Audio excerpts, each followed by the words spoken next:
Hello friends, study hub में आपका स्वागत है। आज हम लोग एमसीक्यू का एपिसोड 4 लेके आए हैं, मॉक टेस्ट का। आज जैन धर्म से रिलेटेड जितने भी बिहार एक्सप्रेस से जितने भी क्वेश्चन बनेंगे वो सारे क्वेश्चन लेके आए हैं। तो चलिए चालू करते हैं एक मोटिवेशनल कोटेशन के साथ।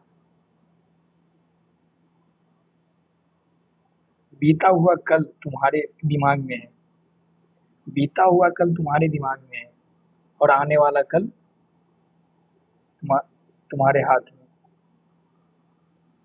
चलिए, जो बीत गया सो बीत गया, लेकिन आने वाला कल तो मेरे हाथ में है ना।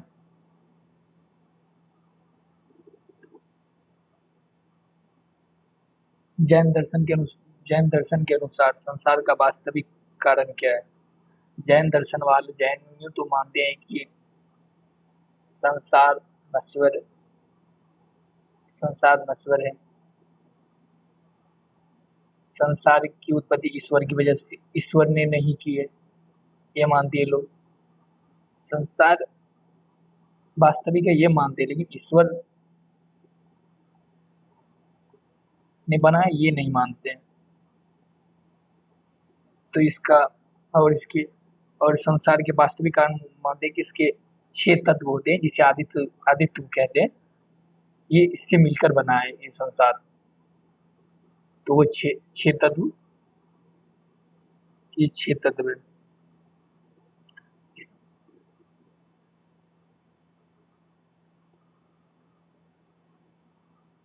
ये आदित्य के 6 तत्व है। जो अगला क्वेश्चन भी अपन तो उसमें ही बता देंगे।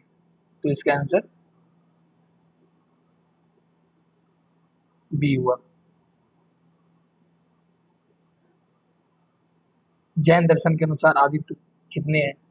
6 आदित्य है। और कौन, ये क्योंकि रिवीजन में हम बताए थे, प्लस में आप लोग रेगुलर क्लास में पढ़े होंगे। अगर इसका डिटेल अगर आप लोग को मतलब नहीं पता है तो क्वेश्चन में इसके ज्यादा डिटेल में तो हम नहीं जा सकते एमसीक्यू में। तो आप एमसीक्यू क्या कहते हैं, क्विक रिवीजन वाला आप वीडियो देख सकते हैं, जो इस मतलब इसी प्ले लिस्ट में जाके आ गए हैं। ठीक, 6। और ये 6 कौन कौन से हैं? तो पहला जीव है। पेन की वजह से राइटिंग ऐसा हो रहा है, जीव है पहला।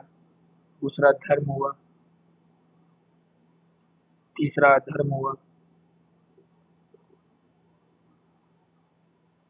चौथा पुद्गल हुआ, जिसे भौतिक तत्व कहते हैं।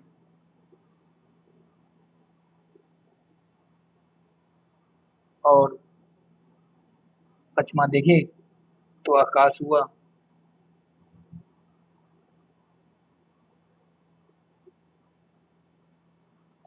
छठा काल हुआ। ये 6 तत्व से मिलकर संसार बना है। ये जैनियों के अनुसार देखे तो ऐसे ही ये तत्व आदि आदित्य आदि तत्व लिखा है, तो इससे भटकना नहीं है। तत्व लिखा हो या आदि तत्व लिखा हो, बात वही है।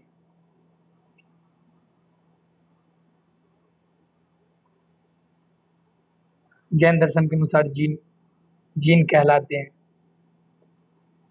जो इस सांसारिक जीवन से मुक्ति पा जाता है, मुक्त जीवन मोक्ष को प्राप्त कर लेता है। कर्म क्षय, जो काम से मुक्ति पा लेता है। और ये जैनियों, तो जीन यही तीनों, इसे ही जीन कहेंगे जैनियों के अनुसार, जैन दर्शन के अनुसार। तो प्रयुक्त डी आंसर।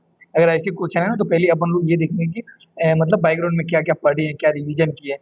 तो क्वेश्चन देखने से पहले बैकग्राउंड में दिमाग में चलना चाहिए कि हम मतलब कि हाँ कहीं तो जीन पढ़े थे जैन दर्शन के अनुसार, तो ये मुक्त जीवन है। और ये अधिक अगर उपर्युक्त सभी दिया हो ना, अगर एग्जाम में भी ऐसे ही क्वेश्चन रहे अगर उपर्युक्त सभी, तो अधिकतर में वो आंसर सही होता है। आंख बंद करके डी मार के आना, या ई दिया हो भाई इनमें से कभी आंख बंद करके आना, सही आए होगा वो। जैन धर्म में जीवन का अंतिम लक्ष्य क्या है? ईश्वर की प्राप्ति, तृष्णा जनित बंधन की मुक्ति, सम्यक ज्ञान, सम्यक दर्शन। तो हम लोग रिवीजन में क्या पढ़े थे कि जैन धर्म के जीवन का अंतिम लक्ष्य क्या है? तो इस मोह माया जिंदगी से मुक्ति पाना, मतलब तृष्णा, ये दुखमय जिंदगी से मुक्ति पाना। तो तृष्णा जनित बंधन से मुक्ति पाना जैन जैन धर्म के जीवन का अंतिम लक्ष्य होता है। इसका आंसर ए हुआ। विश्व का प्राचीन शास्त्रीय धर्म क्या है? विश्व का प्राचीनतम शास्त्रीय धर्म क्या है? बौद्ध, हिंदू, इस्लाम, जैन। बताइए। तो क्योंकि रिलीजन में बताए थे कि ना यहाँ बौद्ध होगा, जो बौद्ध सोच रहे होंगे बौद्ध गलत है। पहला इसीलिए ऊपर नहीं दिया हुआ है बौद्ध, गलत है। हिंदू धर्म सोच रहे होंगे, हिंदू धर्म भी नहीं है। इस्लाम तो है ही नहीं। इस बच कौन जाता है? तो जैन।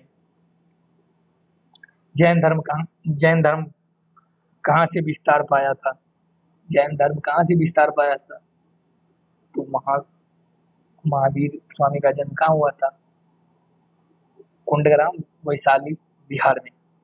और इसके से वहीं जैन जैन अपनी प्रसिद्धि पाई थी, जैन धर्म। इसीलिए वास्तविक संस्थापक महावीर स्वामी को माना जाता है। तो इसका जन्म कहाँ था? बिहार, लिच्छवी गणराज्य, कुंडग्राम स्थान पे। तो इसका आंसर सी होगा। आंख बंद करके बिहार मार के आना है। यहाँ भटक सकते हैं कि जैन धर्म, यहाँ जैन धर्म कहाँ से विस्तार पाया था। ये शब्द सुन के थोड़ा क्लिष्ट लगता है कि क्या पूछा जा रहा है। गुजरात, कश्मीर, मैसूर। जैन धर्म के पहले तीर्थंकर कौन थे? पहले तीर्थंकर कौन थे? बीमल थे, चंद्रप्रभा थे, वसुपूजी थे। कौन थे बताइए। तो यहाँ देखे तो ये तो सबको पता है भाई, ऋषभ देव थे। तो ऋषभ देव थे, तो इसका दूसरा नाम क्या है पता है? दूसरा नाम इसका आदिनाथ है। और पता है इसका पद चिन्ह प्रतीक क्या है? प्रतीक क्या है? वृषभ है इसका प्रतीक, याद रखिए। ठीक।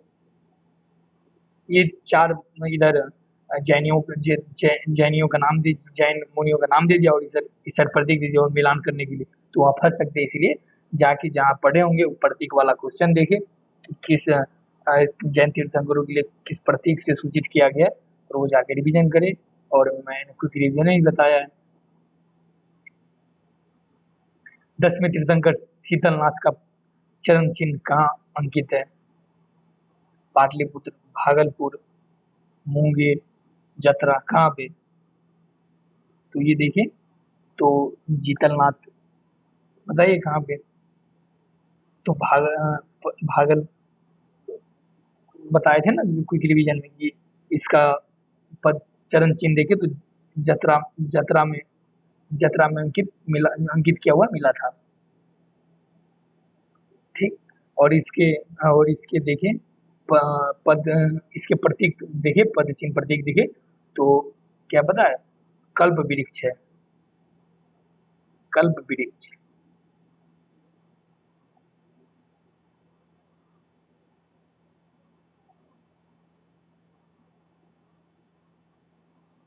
कल्प वृक्ष है पद चिन्ह प्रतीक। और जतरा में इसका मिला था। जतरा में इसका पच्चरण चिन्ह अंकित मिला है। ठीक। जो मगध साम्राज्य में पड़ता था उस टाइम। जैन 24वें जैन तीर्थंकर में से कितने तीर्थंकरों ने समेत शिखर पर निर्वाण प्राप्त किया था? पारसनाथ पहाड़ी पर 24 तीर्थंकरों में से कितने तीर्थंकर ने वहां जाके निर्वाण प्राप्त, ज्ञान प्राप्ति की थी? 18, 19, 21। ये क्वेश्चन कहीं सुने नहीं होंगे, ये बनाए हैं खुद से। कहीं क्वेश्चन ये सुने नहीं होंगे। बताइए। तो इसमें से 20 तीर्थंकर ही थे जो पारसनाथ पहाड़ पर जाके निर्वाण की प्राप्ति की थी।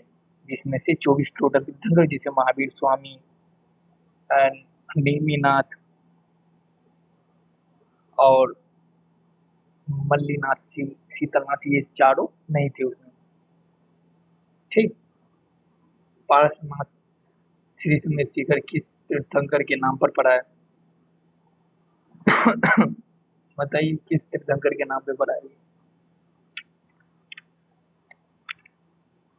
भाई यहाँ पारसनाथ दे ही दी और फिर क्वेश्चन पूछ रहे हो कि बताइए किस तीर्थंकर के नाम पे दिया है। तो ये तो कोई मार सकते हैं, पारसनाथ के नाम पे दिया हुआ है। श्री समेत शिखर, पारसनाथ पहाड़ को प्राचीन काल में कहा जाता था समाधिगिरी, मल पर्वत, समीदगिरी पर्वत क्या कहा जाता था? तो इसमें अधिक, मान लीजिए यहाँ मल पर्वत ही पता है, लेकिन उपर्युक्त सभी भी सही। डी डी का ऑप्शन ये है, और यहाँ मुझे एक ही पता है, तो उसमें अधिकतर आंख बंद करके उपर्युक्त सभी मार के आना चाहिए। और यहाँ हम कंक्लूजन पढ़े भी थे, अगर ना पता हो तब हम बोल रहे हैं कि आंख बंद करके डी मार के आना चाहिए। वैसे तो सोच समझ के क्वेश्चन बनाना चाहिए। किसी तीर्थंकर का जन्म मिथिला में हुआ था? किस तीर्थंकर का जन्म मिथिला में हुआ था, बताइए? तो मिथिला में विदेह साम्राज्य में मल्लिनाथ का जन्म हुआ था। ठीक। और देखिए,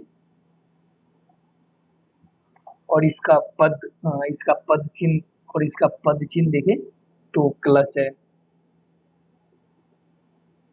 पद चिन्ह कलश हुआ। शीतल माता का पद चिन्ह बता ही दिए थे, कल्प वृक्ष। ठीक। और इसका सौरीपुरा और नेमिनाथ का जन्म सौरीपुरा में हुआ था। यदुवंश यदुवंश में इसका जन्म हुआ था। सौरीपुरा।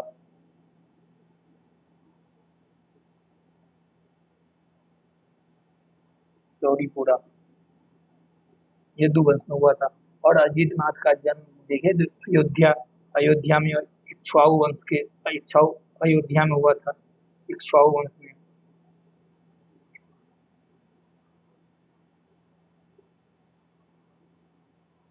अयोध्या में हुआ था। ठीक। और शीतल शीतल नाथ का देखिए तो इसका भी जन्म इक्ष्वाकु वंश में हुआ था। और नेमिनाथ का पद प्रतीक देखिए तो नीलोत्पल था। नीलो नीलोत्पल था। ठीक। चलिए आगे अगला क्वेश्चन देखते हैं। किस तीर्थंकर का जन्म चंपापुरी भागलपुर के निकट हुआ था? ये पढ़े थे हम लोग को, रिवीजन में रिवीजन की थी कि बस बसु पूज्य का जन्म चंपापुरी में भागलपुर के निकट हुआ था। ठीक। और इसका पद चिन्ह प्रतीक देखे तो भैंसा है। अभी तक पांच छह जयंती तीर्थंकर का हम खुद ही बता दिए हैं कि प्रतीक क्या, और आप जाके कुछ रिवीजन वाले क्लास देखिए और पाँच सात चार से ज्यादा डिटेल जानने की कोशिश करें। ठीक। 20वें तीर्थंकर सुवर्तनाथ का जन्म कहाँ हुआ था? नालंदा में हुआ था, या राजगीर में हुआ था, चंपापुरी या भागलपुर में? भागलपुर भागलपुर में चंपा के निकट भागलपुर के निकट चंपा में किसका जन्म हुआ था? तो बस सुपू जी का हुआ था, मिथिला में हो गया। मल्लिनाथ का मिथिला में हो गया। अब बताइए यहाँ, तो सुवर्त का जन्म हुआ था राजगीर में हुआ था। ठीक। और इसका देखें, और इसका प्रतीक देखिए तो चकवा है। चकवा जो जलीय पक्षी था। चकवा जो जलीय पक्षी था, जो जलीय पक्षी है। चंद्रगुप्त मौर्य के समकालीन जैन आचार्य पवित्र समाज जैन आचार्य की पवित्र समाधि कहाँ पे बनी? बताओ भाई, कहाँ बनी? चंपापुरी में बनी, राजगीर में बनी। तो चंद्रगुप्त मौर्य का राजधानी कहाँ था? पटना में। तो कहाँ बनेगी? पाटलिपुत्र में बनी। क्योंकि कोई भी अपना चाहे, कोई भी पवित्र स्थान कोई भी राजा चाहे कि हमारे इलाके में हो, क्योंकि उससे शक्ति ब्राह्मणों यदि कह रहे शक्ति का के रूप में जाना जाता था कि हाँ मतलब मैंने यहाँ करवा दिया। तो पटना में था उस टाइम। तीर्थंकर कौन थे जैनियों का? भद्रबाहु। भद्रबाहु। ठीक। चंद्रगुप्त मौर्य के शासनकाल में प्रथम जैन संगीति का आयोजन हुआ था, पाटलिपुत्र में हुआ था भाई। और इसकी अध्यक्षता कौन कर रहा था? तो स्थूलभद्र बाहु कर रहा था। स्थूलभद्र कर रहा था।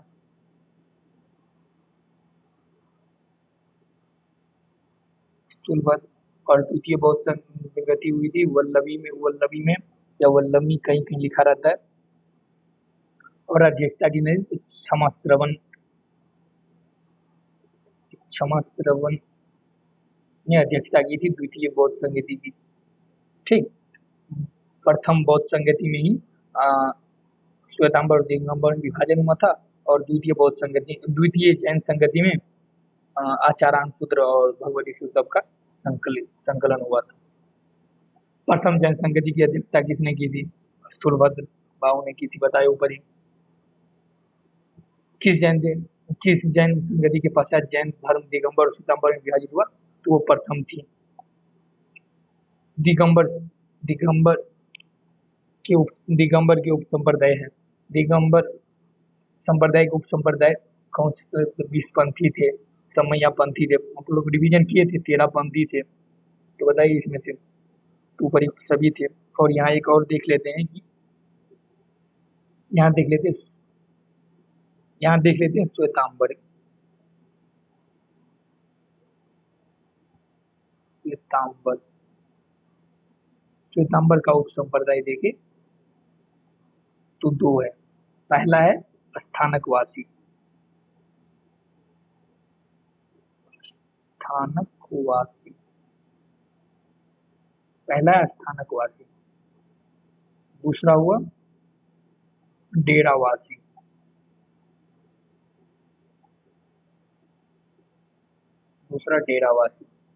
ठीक। दिगंबर का 20 पंथी, समैया पंथी, 13 पंथी उप संप्रदाय, और श्वेतांबर का स्थानकवासी डेरावासी। 24 में जैन तीर्थंकर महावीर का काल क्रम पूछ रहा है, तो भाई ये तो जीपी याद होना चाहिए। 540 ईसा पूर्व से 468 ईसा पूर्व।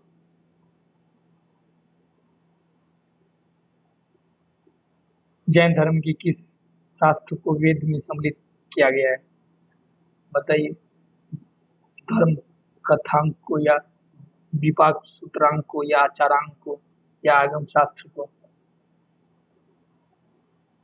तो हम लोग क्योंकि रिवीजन किए थे, उसमें हम बताए थे कि ना आचारांग होगा, ना सी होगा, ना डी होगा, होगा आगम शास्त्र को वेद में सम्मिलित किया गया है। ऋग्वेद की ऋचाओं में किन 2 तीर्थंकरों का उल्लेख है? तो भाई ऋषभ देव का तो उल्लेख तो सबको पता है, तो इसमें खोजेंगे कि ऋषभ देव कहाँ दिया हुआ है। इसमें नहीं है, इसमें बी में भी नहीं है, सी में भी नहीं है, बस डी में। अगर एडिशनेमी अगर ना भी पता होगा, ऋषभ देव ही पता है, फिर भी तो आंसर लगा ही लिए। पता तो वैसे दोनों रहना चाहिए, अगर ना पता है तो ऋषभ देव के से तो दोनों पता कर लिए। ऋषभ देव और ऋषनेमी का ऋग्वेद की ऋचाओं में के नाम का उल्लेख है। जैन धर्म का शाब्दिक अर्थ क्या है? जैन का शाब्दिक अर्थ क्या है? एक तो वो जैन का मतलब जीन से हुआ है, और जीन का अगर शाब्दिक अर्थ निकाले तो इंद्रियों को वश में करना, या मनोयोगों को वश में करना, चित्त को वश में करना। तो इसका आंसर है मन को भी वश में करना और इंद्रियों को भी वश में करना। निग्रंथ किन्हें निग्रंथ कहा जाता है? नागपंथियों को, बौद्धों को, हिंदियों को, जैनियों को। बताइए निग्रंथ किसे कहा जाता है? तो निग्रंथ जैनियों को कहा जाता है। और यहाँ एक बात और जान ले कि निग्रंथ तो कहा ही जाता है, प्लस नए पुत्र कहा जाता है। देख लेते हैं मतलब क्या क्या कहा जाता है, क्योंकि ये यूपीएससी में ऐसा क्वेश्चन पूछा गया था कि बुद्ध को किस किस नाम से पुकारा जाता था? तथागत, महाबुद्ध, और 2-3 नाम थे। तो अगर ये तो बुद्ध बौद्ध धर्म से पूछ लिया, लेकिन जैनियों से पूछ सकता है कि जैनियों को किस किस नाम से पुकारा, जैनों को किस नाम से पुकारा जाता है? तो पहला तो निग्रंथ हो ही गया। एक होता है, देख लेते हैं, नए पुत्र हुआ, जैनियों को ही कहा जाता है। ठीक। अब देखें तो कासब कासब भी इसे ही कहा जाता है। 2 हुआ। तीसरा देखे तो वैशालीय भी कहा जाता है। वैशालीय। वैशाली विधि विधेय दिन कहा जाता है, और ज्ञात्री ज्ञात्री पुत्र भी कहा जाता है। याद रखे, जाएगा, और पूछा गया था बौद्ध धर्म वाला, तो बौद्ध धर्म वाला नहीं, जैन वाला भी पूछ सकता है। पूर्व किसके प्राचीन धार्मिक ग्रंथ है? सिखों के, बौद्ध के, वैष्णववादियों के और जैनियों के। तो पूर्व किसके प्राचीन धार्मिक ग्रंथ है पता है ना? जैनियों के धार्मिक धार्मिक ग्रंथ है। 24वें तीर्थंकर महावीर का जन्म कहाँ हुआ था? भाई, बिहार के लक्ष्मी गणराज्य के कुंड ग्राम में हुआ था, सबको पता है। 24वें तीर्थंकर महावीर का अधिक समय कहाँ पे बीता? महावीर स्वामी लगभग 14 वर्षों तक नालंदा मगध क्षेत्र में बिताए थे, सबसे ज्यादा वहीं बिताए थे। अगर यहाँ किसी में ऑप्शन नालंदा होता तो आंसर वही होता, बट नहीं दिया है, तो वो मगध साम्राज्य के अंतर्गत आता था, तो मगध होगा। महावीर ने किस भाषा में प्रवचन दिया करते थे बताइए? एक तो अर्ध मागधी और प्राकृत भाषा में, तो देखते हैं। संस्कृत गलत, बाद में जैनियों ने संस्कृत को अपना लिया, ये है, लेकिन पूछ रहा है महावीर के स्वामी के बारे में। हिंदी तो नहीं, मैथिली तो नहीं, अर्धमागधी और प्राकृत भाषा पढ़े थे, रिवीजन करे थे अपन लोग। ज्ञान प्राप्ति के बाद महावीर ने अपना प्रथम प्रवचन कहाँ दिया था? प्रथम प्रवचन अपने दामाद जमाली को राजगीर में दिया था, पता है? कुंडग्राम में इनका जन्म हुआ था, पावापुरी में उनकी मृत्यु हुई थी। ठीक, चंपानगरी में जन्म किसका हुआ था? वो शिव पूज्य तीर्थंकर का। चलिए, ठीक ठीक है। आज 29 क्वेश्चन लाए थे, आशा करते हैं आप लोगों को अच्छा लगा होगा ये एमसीक्यू का सीरीज। अगर देख रहे हैं तो कमेंट भी कीजिए कि मतलब क्या कुछ प्रॉब्लम हो रहा है, तो उसका भी सॉल्यूशन खोजा जाएगा। ठीक, और अपने दोस्त को भी शेयर करिए। चलिए, धन्यवाद।